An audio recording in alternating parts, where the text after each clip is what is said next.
ये टीचर जब भी क्लास में पढ़ाना आता वो इस लड़के को घूरता रहता था, साथ ही बिना किसी गलती के उसे डांटता और पीट दिया करता था। जब भी टीचर क्लास में आता उसे किसी न किसी बहाने खड़ा करके डांटने लगता। इसीलिए उस दिन के बाद से वो पीछे जाकर बैठने लगा। लेकिन अगर किसी भी झगड़े या काम में कोई लड़का उस टीचर को उसके खिलाफ कंप्लेंट कर देता तब टीचर आकर उसे मारने लगता था। रोज रोज की इस पिटाई से लड़के का क्लास के अंदर बहुत बेइज्जती होती है। इसीलिए वो गुस्से में टीचर से बदला लेने का फैसला करता है और वो डस्टर उठाकर उसे मारने के लिए जाता है। पर जब उसने एक बार निशाना लगाया तब वो चूक गया। इसीलिए वो डस्टर उठाकर उन्हें दूसरी बार मारने के लिए जाता है, लेकिन पीछे से प्रिंसिपल उसे देख लेते हैं। तब जैसे ही वो डस्टर से टीचर के सिर पे मारता है वैसे ही टीचर के सामने एक तेजी में गाड़ी गुजरती है, क्योंकि उस गाड़ी की ब्रेक फेल हो गई थी और वो सामने जाकर एक पोल से टकरा जाती है, जो देखकर प्रिंसिपल को लगा कि लड़का टीचर की जान बचा रहा था। इसीलिए वो उसे शाबाशी देते हैं। एक दिन ये लड़का अपने हिस्ट्री टीचर को इंग्लिश वाली मैडम के साथ खाली क्लासरूम में जाते हुए देख लेता है और जब वो दोनों अंदर गंदी गंदी बातें कर रहे थे तब लड़का खड़ा होकर उनकी सारी बातें सुन लेता है, जिसके बाद वो फौरन ऑफिस से चाबी लाकर उस रूम में ताला मार देता है। जिसके बाद वो स्कूल की माइक से सभी लोगों को स्टाफ रूम के पास आने के लिए कहता है, जो सुनने के बाद हिस्ट्री टीचर घबराकर दरवाजे को अंदर से खोलने की कोशिश करता है, लेकिन वो नहीं खुलता।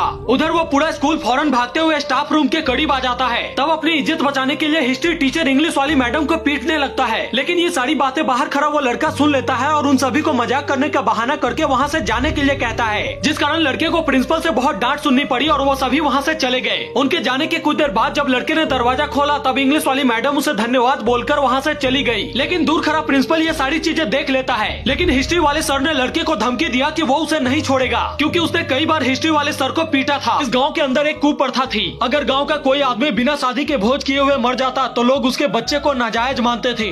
इसलिए जब गांव में इस आदमी की मौत हुई तब लोग उसके क्रियाक्रम में शामिल न होने का फैसला करते हैं। इसीलिए आदमी की पत्नी ने गाँव के लोगों से कहा कि मैं अपने पति के अंतिम संस्कार से पहले पूरे गाँव के लोगों को भोज खिलाऊंगी, और तब तक के लिए वो अपने पति के लाश को दरवाजे पर ही गड्ढा खोदकर उसमें गाड़ देती है। उस दिन के बाद से दोनों माँ बेटों ने पैसे कमाने के लिए दिन रात एक कर दिया। उन्होंने जब कई जगह मदद के लिए हाथ फैलाई तब उन्हें हर जगह दुत्कार ही मिला। एक दिन गांव का एक सेठ उनकी इस मजबूरी को देखकर उनका फायदा उठाने का सोचता है। इसीलिए कोई सहारा न होने के कारण औरत ने मजबूरी में गलत कदम उठा लिया और उस सेठ के पास चली गई। इसीलिए सेठ ने उसका फायदा उठाया और भोज के लिए पैसे दे दिए। अगले दिन धूमधाम से फिर से औरत को दुल्हन की तरह सजाकर लाया गया और उसके पति की लाश को जमीन से निकालकर दोबारा उनकी शादी कराई गई, और तब जाकर गाँव के लोगों ने उसके बेटे को उसका अपना बेटा माना। इस खेत के अंदर कई दिनों से एक अनजान पुतला लगा हुआ था और उसी के सामने एक बड़े पानी टंकी के ऊपर दो बच्चे बैठे हुए थे। दोनों ने शैतानी करते हुए उस पुतले के ऊपर निशाना लगाना शुरू कर दिया और जैसे ही पुतले पर मौजूद मटका फूटा उनके होश उड़ गए, क्योंकि उसके अंदर किसी ने एक पुलिस वाले को मारकर छुपा दिया होता है। थोड़ी देर बाद कुछ पुलिस वाले आते हैं और उसके शरीर को उतारकर छानबीन करने लगते हैं। बच्चे डरे हुए थे, इसीलिए वो पुलिस वालों के सामने कुछ नहीं बोलते, और जब खेत वाले से पूछा गया तब उसने कहा कि दो अनजान लोग आकर उसे पैसे देकर उसके खेत में ये पुतला लगा गए। कुछ